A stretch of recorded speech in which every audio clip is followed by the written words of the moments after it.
وقت بہت کم تھا۔ وہ جیسے ہی ماں کے کمرے کی طرف بڑھی، ماں کمرے کا دروازہ کھول کر باہر آ گئی۔ ایک لمحے کے لیے وہ ماں کو سامنے دیکھ کر سکتے میں چلی گئی۔ میری شہزادی، اتنی رات گئی تم جاگتی پھرتی ہو اور یہ تیار ہو کر کہاں جا رہی ہو؟ وہی تو بتانے آ رہی تھی، رات لیٹ فون آیا تھا، یونیورسٹی والوں نے ایمرجنسی کچھ کام سے بلایا ہے، میری کچھ دوستیں بھی جا رہی ہیں، آپ سو رہی تھی، ڈسٹرب نہ ہو اس لیے آپ کو اس وقت نہیں بتایا۔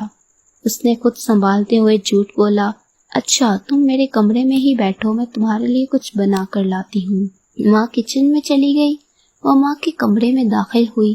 بہت اچھا موقع مل گیا ہے، اس نے یہ سوچتے ہوئے جلدی سے پیٹی کا دروازہ کھولا تو سب سے پہلے اس کی نظر اپنے لیے بنے لال رنگ کے بہت پیارے لہنگے پر پڑی جو اس کی ماں نے خاص طور پر شادی والے دن کے لیے اس کی پسند سے بنوایا تھا۔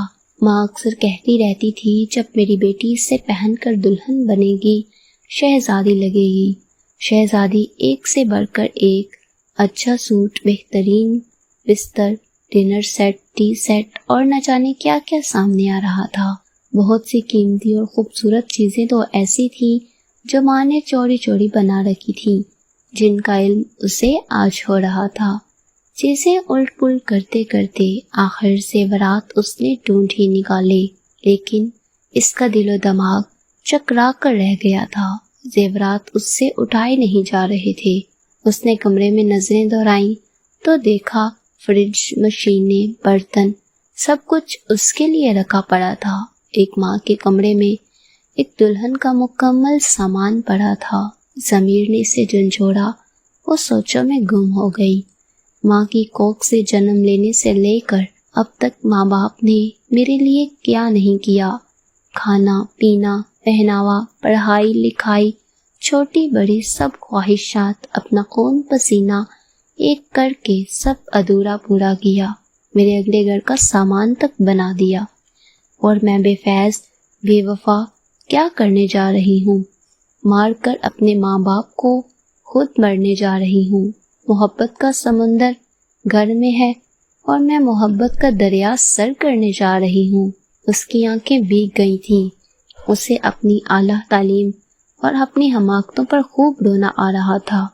اس دوران ماں آ گئی، یہ لو میری شہزادی، اپنا پسندیدہ پراٹھا کھاؤ، اتنا صبر ہے یونیورسٹی کا، میری شہزادی کو بھوک لگ جاتی ہوگی، ویسے بھی آخری دفعہ یونیورسٹی جا رہی ہو، اسکول سے لے کر کالج تک، یونیورسٹی تک تیری ماں نے تجھے آج تک بغیر ناشتے کے نہیں بھیجا۔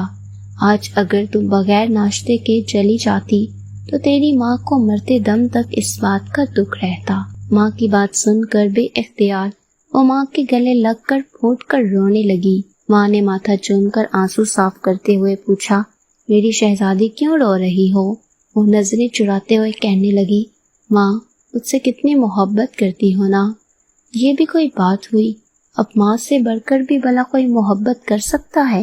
اس دوران اس کے موبائل کی گھنٹی بار بار بجنے لگی۔ اس نے کال کاٹتے ہوئے میسج لکھا، سوری میں نہیں آ سکتی اور کبھی نہیں آ سکتی، کیونکہ مجھے میری محبت میرے گھر سے ہی مل گئی ہے۔ یہ جو ماں کی محبت ہوتی ہے نا، یہ محبتوں کی ماں ہوتی ہے۔ تمہارا دلہن والا لہنگا، تمہارے دلہے والی شیروانی تمہارے گھر میں ہی پڑی ہے، اسے منہ کالا کر کے کورٹ کچہریوں میں پہننے کی بجائے اپنے ماں باپ کے گھر سے ہی پہنا کرو، کیونکہ تم پر ان کا حق ہے اور یہ بالکل برحق ہے۔ تو امید کرتی ہوں ناظرین کہ آپ کو یہ سٹوری پسند آئی ہوگی۔